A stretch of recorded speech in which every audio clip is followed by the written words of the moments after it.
Beberapa tahapan yang dilalui oleh anak yaitu pertama, tahapan kontak mata ketika anak berusia 0 sampai 1 tahun.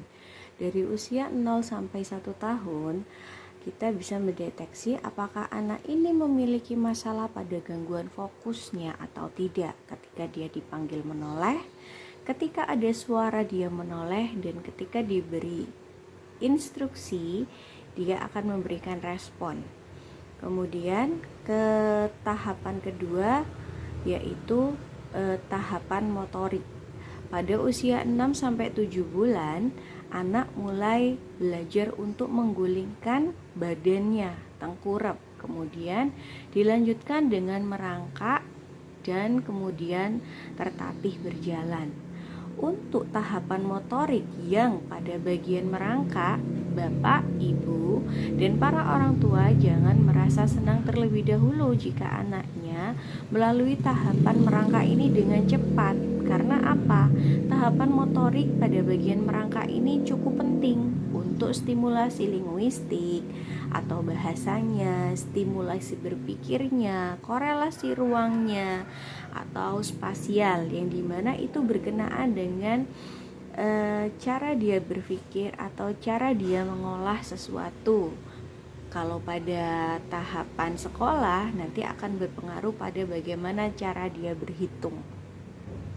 Maka kita juga harus melihat pada tabel yang ada pada tahapan perkembangan di Posyandu atau buku KIA. Di situ ada tahapan-tahapan pada bayi.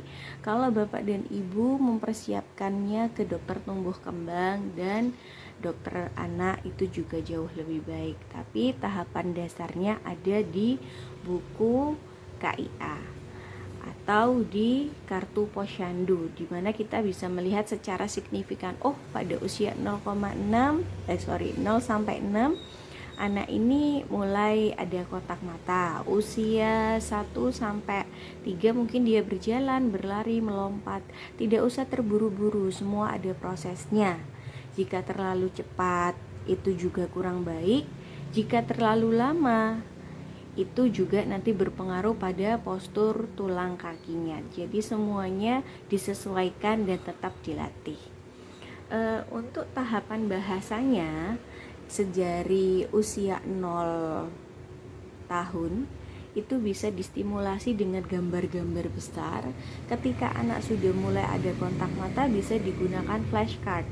Flashcard ini biasanya saya gunakan di anak pada usia 2 tahun sampai usia 6 tahun yang dimana dia ada gangguan fokus. Jadi ini benar-benar setara dengan mata kita, kemudian anak melihat.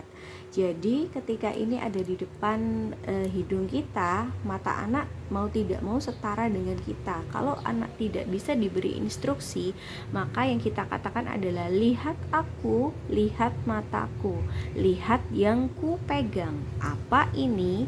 Kalau dia tidak ada jawaban, ulangi yang kukatakan. Misal saya memegang kartu kendaraan. Di sini ada gambar mobil warnanya pink. Di belakangnya ada kata angkot. Kalau di sini sekarang kan jarang ya. Jadi yang biasa-biasa kita lihat aja, kita ambil seperlunya atau kita print atau kita beli yang sekiranya itu menarik perhatian anak dari warnanya dan bentuknya semirip mungkin dengan benda aslinya. Misal ini, taruh di depan tatapan anak, arah pandang anak, atau mungkin kalau usianya sudah dewasa sedikit lebih besar, diusahakan untuk kontak mata taruh setiap benda di depan hidung dan kita mendapatkan kontak mata dari anak. Ini apa? Dia diam. Ini apa? Masih diam. Lihat aku. Ini apa? Ketika dia masih diam, ikuti aku. Kereta. Setiap suku kata kita tekankan. Itu untuk yang sudah bisa menirukan kata. Tapi sebelum bisa menirukan kata, kita menstimulus anak dengan huruf vokal A, I, U, E, dan O. Kemudian bahasa-bahasa mulut, ba ba ba ba ba, ma ma ma ma ma, ta ta ta ta ta, mendesis, sh, sa, misal seperti itu, bahasa-bahasa bayi yang biasa kita dengar dan kita tirukan ke anak. Jadi anak di lidahnya juga tidak terlalu kaku ketika belajar bahasa bibirnya dia sudah terpenuhi. Dan kemudian di usia 6 bulan sampai 1 tahun mungkin gigi sudah mulai tumbuh, bisa distimulasi dengan sikat oral. Ada rekomendasi dari saya, ada dari merek Pigeon yang dia ada 3 sisi sikatnya, 3 tipe sikat. Jadi sikat lidah, sikat gigi, dan kemudian sikat rongga-rongga yang ada di mulut.